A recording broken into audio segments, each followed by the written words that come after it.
Llegamos hoy al capítulo 13 de Números, en el que tenemos el fracaso del pueblo en Cades. Los hijos de Israel están ahora en Cades Barnea. Este es el lugar de decisión para ellos. Este es el lugar donde volvieron atrás, lo que constituyó una violación seria del pacto. Este incidente realmente abarca los capítulos 13 de el libro de Números y Números capítulo 14. El capítulo 13 describe la misión de los 2 espías en la tierra de Canaán, su regreso y su informe. Entremos, pues, en el estudio de este capítulo y veamos la razón dada para el envío de espías a la tierra de Canaán. Leamos los versículos 1 al 3. De este capítulo 13 de Números, el Señor habló a Moisés y le dijo: envía unos hombres que reconozcan la tierra de Canaán, la cual yo doy a los hijos de Israel. Enviaréis su nombre por cada tribu paterna, todos ellos príncipes. Entonces los envió Moisés desde el desierto de Parán, conforme a la palabra del Señor. Todos aquellos hombres eran príncipes de los hijos de Israel.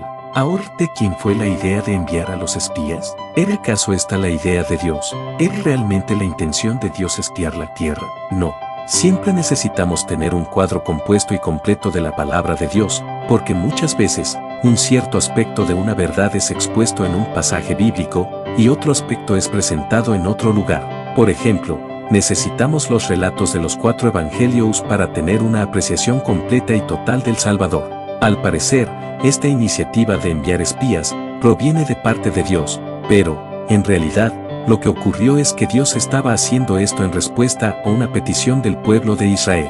Escuchemos el relato incluido en el libro de Deuteronomio, capítulo 1, versículos 20 al 22. Entonces os dije: habéis llegado al monte del Amorreo, el cual el Señor nuestro Dios nos da. Mira, el Señor tu Dios te ha entregado la tierra, sube y toma posesión de ella, como el Señor, el Dios de tus padres, te ha dicho: no temas ni desmayes. Pero os acercasteis todos a decirme: enviemos varones delante de nosotros que reconozcan la tierra, y a su regreso nos traigan razón del camino por donde hemos de subir, y de las ciudades a donde hemos de llegar. Ahora, la idea de enviar espías a la tierra no fue de Dios. El envío de los espías denotó debilidad y temor por parte del pueblo. Había el temor de que quizá no serían capaces de conquistar la tierra. Había sido muy fácil que el pueblo se justificara, diciendo que la prudencia aconsejaba la necesidad del envío de los espías. Pero, el caso fue que era Dios quien les estaba guiando, de modo que, esta solicitud demostraba más bien una falta de fe.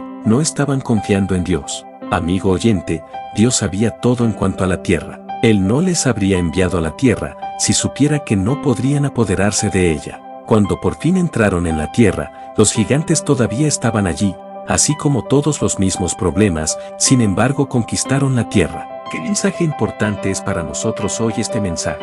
¿Andamos realmente por la fe? Por supuesto que debemos adoptar precauciones, pero llega un momento en que es necesario encomendar nuestro camino al Señor, como dice el salmista en el Salmo 37:5, encomienda al Señor tu camino, y confía en Él, y Él hará. Usted y yo tenemos que llegar a un lugar y a un momento en nuestras vidas en que encomendemos los caminos de nuestra vida a Él, confiando completamente en Él. Los israelitas habían llegado a un momento de decisión en sus vidas. Lo que debía hacer era encomendar su camino a Él y confiar en Él completamente, pero no lo hicieron.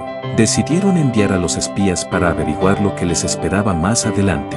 Tenemos, pues, aquí otro caso en el cual Dios cede a los deseos de su pueblo. Él les permite lograr lo que pedían. Sin embargo, recuerde lo que dijo el salmista en el Salmo 106:15, y Él les dio lo que pidieron, mas envió mortandad sobre ellos. Salmo 106:15, lo que les ocurriría en esta ocasión será peor que cualquier escasez. Ahora, después de demostrar su falta de fe y confianza en Dios, Dios dispone que se envíen los espías a la tierra y así contesta su petición.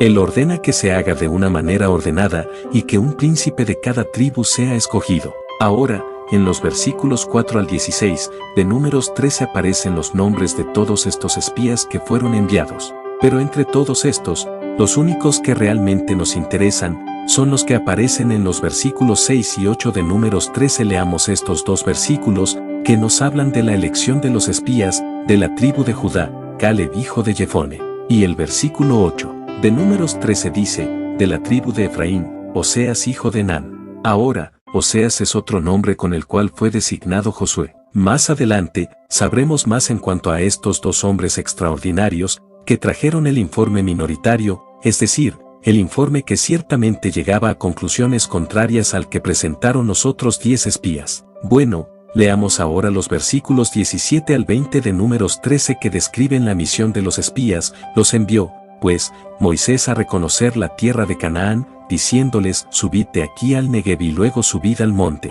Observad cómo es la tierra y el pueblo que la habita, si es fuerte o débil, escaso o numeroso, cómo es la tierra habitada, si es buena o mala, cómo son las ciudades habitadas, si son campamentos o plazas fortificadas, y cómo es el terreno, si es fértil o estéril, si en él hay árboles o no. Esforzaos y trad de los frutos del país. Era el tiempo de las primeras uvas. Ahora, los espías están listos para entrar en la tierra. Les ha sido encargada su comisión y saben lo que deben hacer. Veamos ahora cómo proceden. Leamos el versículo 21 de Números 13. Ellos subieron y reconocieron la tierra desde el desierto de Sin hasta Rehob, junto a la entrada de Amad.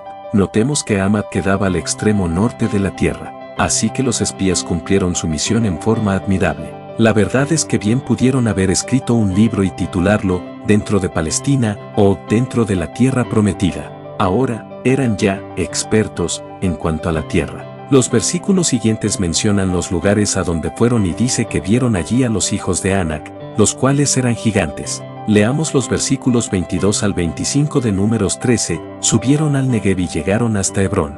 Allí vivían Aimán, Sesai y Talmai, hijos de Anac. Hebrón fue edificada 7 años antes de Zoán en Egipto. Llegaron hasta el arroyo Escol y allí cortaron un sarmiento con un racimo de uvas, el cual llevaron entre 2 en un palo, y también granados e higos. Y se llamó aquel lugar el Valle del Escol, por el racimo que allí cortaron los hijos de Israel. Al cabo de 40 días regresaron de reconocer la tierra. Nuestra traducción da la impresión de que se necesitaban 2 hombres para llevar un solo racimo de uvas. Por lo menos, lo que hicieron fue cortar suficientes uvas suculentas, por cierto, y todos estos racimos fueron colgados de un palo, llevado entonces por 2 hombres. Los espías trajeron de vuelta muestras del fruto, para demostrar lo maravillosa que era la tierra. Leamos entonces el reportaje que estos espías presentan sobre su viaje de reconocimiento. Este reportaje aparece en los versículos 26 en adelante de Números 13. Leamos primero los versículos 26 y 27 de Números capítulo 13 que presentan la confirmación de los hechos. Fueron y se presentaron ante Moisés, a Aarón y toda la congregación de los hijos de Israel, en el desierto de Parán, en Caz. Les dieron la información a ellos y a toda la congregación, y les mostraron los frutos de la tierra. También les contaron: nosotros llegamos a la tierra a la cual nos enviaste, la que ciertamente fluye leche y miel, estos son sus frutos.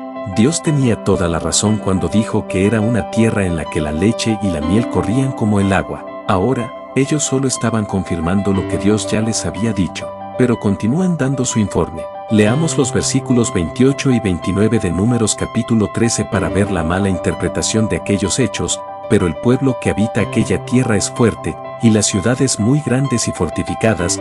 También vimos allí a los hijos de Anac. Amalek habita el Negev, el Eteo, el Jebuseo y el Amorreo habitan en el monte, el Cananeo habita junto al mar y a la ribera del Jordán. Ahora, esto era verdad. Era una realidad que había gigantes en la tierra. Las ciudades estaban amuralladas y bien protegidas. Su informe era correcto, pero lo interpretaron mal. Allí fue donde se equivocaron. Y esta mala interpretación de los hechos, la vemos también reflejada en los versículos finales de este capítulo.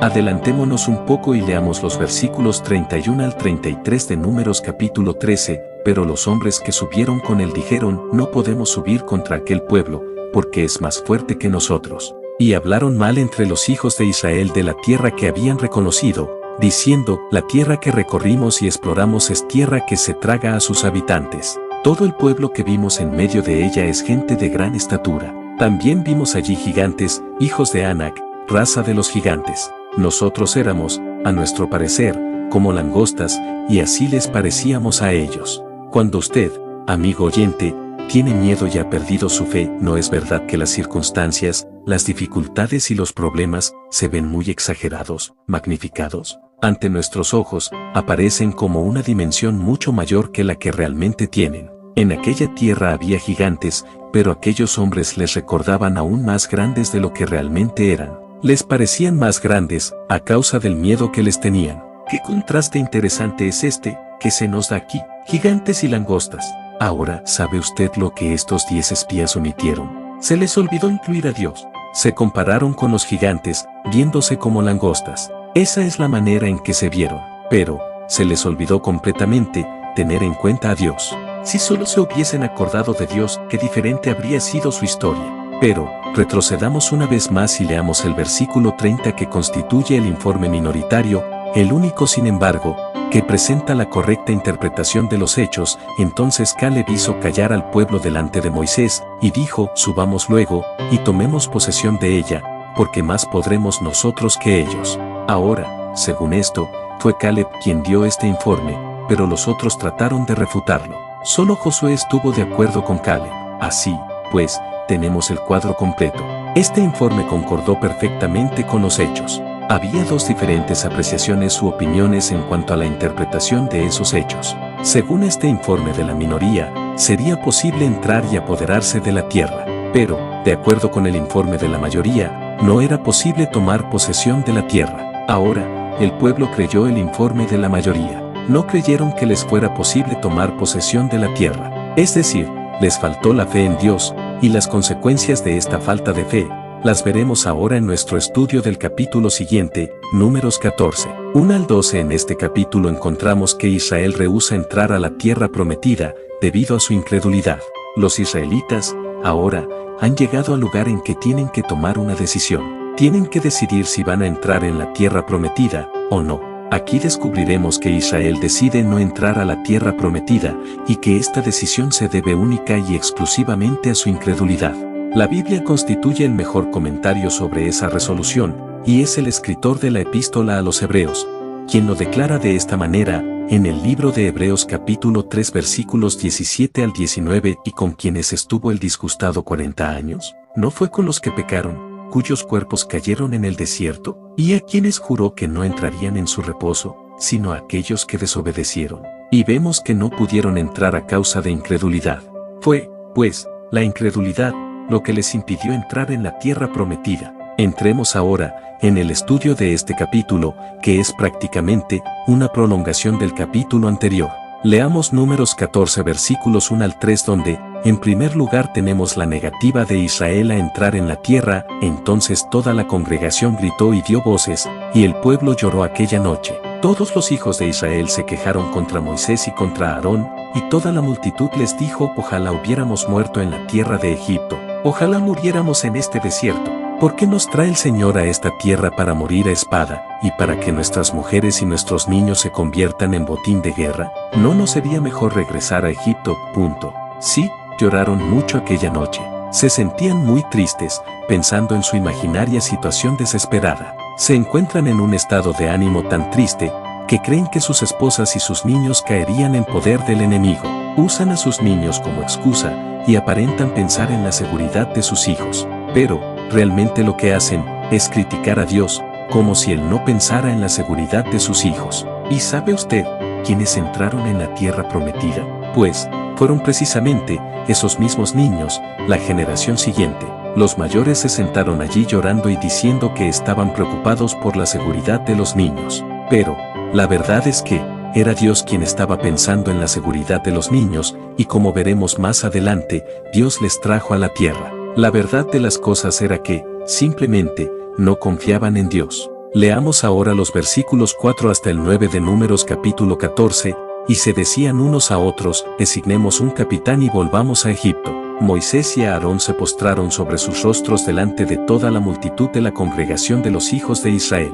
Y Josué hijo de Nun y Caleb hijo de Jefone, que eran de los que habían reconocido la tierra, rompieron sus vestidos y dijeron a toda la congregación de los hijos de Israel, la tierra que recorrimos y exploramos es tierra muy buena. Si el Señor se agrada de nosotros, Él nos llevará a esta tierra y nos la entregará, es una tierra que fluye leche y miel. Por tanto, no seáis rebeldes contra el Señor ni temáis al pueblo de esta tierra, pues vosotros los comeréis como pan. Su amparo se ha apartado de ellos y el Señor está con nosotros, no los temáis. Ahora, estos dos hombres, Caleb y Josué, presentaron los mismos hechos que los otros espías. ¿Cuál era entonces la diferencia que había en su informe? La diferencia estaba en su interpretación de los hechos, porque mientras que 10 espías no lo hicieron, estos dos hombres incluyeron a Dios en su presentación. Cuando usted amigo oyente, se ve ante la presencia de los gigantes y se siente como una langosta, es entonces cuando usted necesita a Dios. Y este pueblo ciertamente necesitaba a Dios, y si el pueblo mereciese el agrado de Dios, sin duda alguna, Él les conduciría a la tierra. Pero, ¿cómo puede Dios mirarles con agrado, a menos que creyesen en Él? Tienen que confiar en Él. En contraste, vemos que Josué y Caleb tienen mucha confianza. Tienen una fe en Dios, que se revela en su lenguaje. Es como si dijeran, ellos van a ser pan comido para nosotros. Pero observemos lo que ocurre en el versículo 10 del libro de Números capítulo 14, entonces toda la multitud propuso apedrearlos. Pero la gloria del Señor se mostró en el tabernáculo de reunión a todos los hijos de Israel. ¿Se fija usted que cada vez que se presenta la rebelión, la murmuración o la queja, la gloria del Señor aparece? Dios está sumamente disgustado por esta actitud rebelde contra Él. Continuemos leyendo los versículos 11 y 12 de Números capítulo 14, y el Señor dijo a Moisés, ¿hasta cuándo me ha de irritar este pueblo? ¿Hasta cuándo no me creerán, con todas las señales que he hecho en medio de ellos? Yo los heriré de mortandad y los destruiré, y a ti te pondré sobre gente más grande y más fuerte que ellos. Dios está dispuesto a destruir a Israel y a cumplir sus promesas por medio de Moisés. Está dispuesto a levantar otra nación de Moisés. Pero en nuestro próximo programa veremos que Moisés intercede a favor de Israel. Terminamos hoy en este momento del relato. Hemos visto en este pasaje bíblico el contraste entre la fe y la incredulidad. En este panorama sombrío de la historia de aquel pueblo incrédulo, sobresalen las figuras de aquellos hombres de fe, Josué y Caleb, que escribirían con sus vidas páginas ejemplares para todas las épocas. Fueron aquellos, junto con las personas que en todas las épocas han depositado su fe en Dios en las circunstancias más difíciles, los que verdaderamente han agradado a Dios. Al despedirnos, amigo oyente, le rogamos que se examine a sí mismo en cuanto a su fe en Dios